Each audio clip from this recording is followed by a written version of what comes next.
I will tell you, my favorite memory from the theater would have to be I'd just been hired on, and they just finished doing the work on the marquee. And we sat across the street at the restaurant, and we turned the marquee and all the neon on for the first time.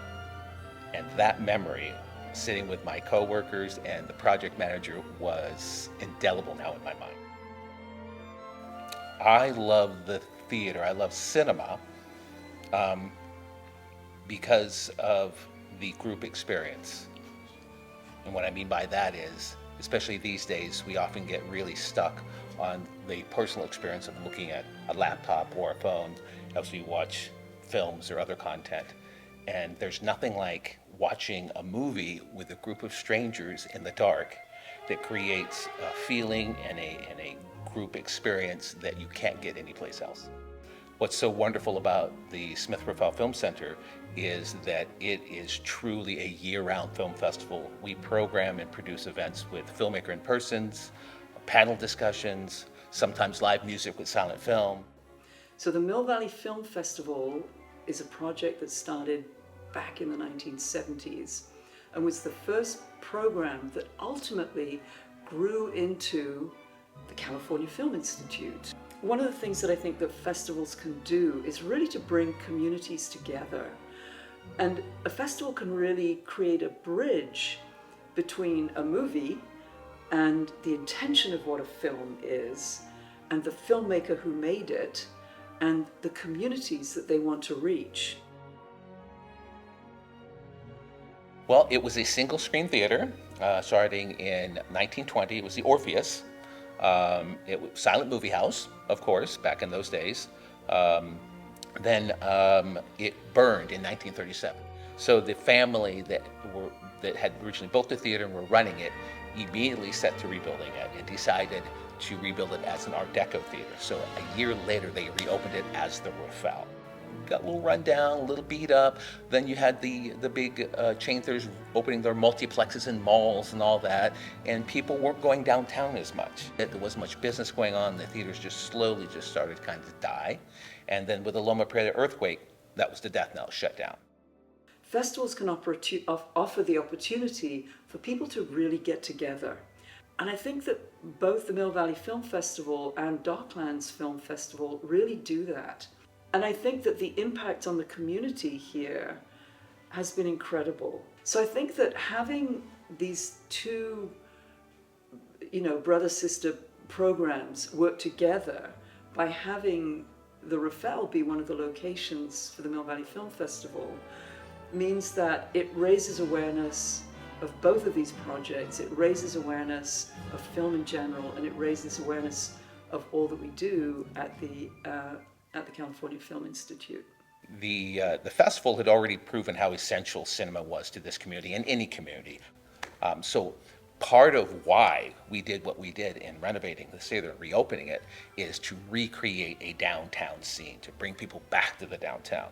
And to that point, when this theater opened up, it was a huge benefit to all the restaurants and the bookstores and the cafe. Having an anchor business like a cinema downtown is such a huge bonus. It took several hundred people working on this project. It took several $1 million in donations and a community that wanted to see their cinema come back. One of the most difficult times was the first year of the pandemic. We were lucky in some ways. Some of the festivals had to completely cancel. We just started getting together and figuring out how you could reinvent a film festival at a time when people could maybe not be going into the same place together. And one of the things that we did was we created a drive-in theater, and we did it for several nights, for over a week. I think that people were really, really grateful to be able to have somewhere to go that felt safe and cool and fun and celebratory. Well, certainly the most recent challenges in March of 2020 when we had to close down for the pandemic. So for that first week after we shut down, no one quite knew what was going on. But what's so wonderful about independent art house cinema, we pivoted and we very quickly worked with our distributor partners and other cinemas, and we created a streaming platform so that folks could still get access to these amazing specialty films I always knew cinema would come back. I'll tell you what was really kind of interesting with the whole COVID and streaming is that a lot of the industry was banking on streaming being the thing. That once people just got all of their cinema through streaming, that would be it. Cinemas never come back. So I knew it would come back because I knew people would be hungry for that. But it's interesting how people didn't realize how valuable that was until they didn't have it for a while. I would say it's really exciting to be considering what the future will be for the Rafael Film Centre and for the Mill Valley Film Festival.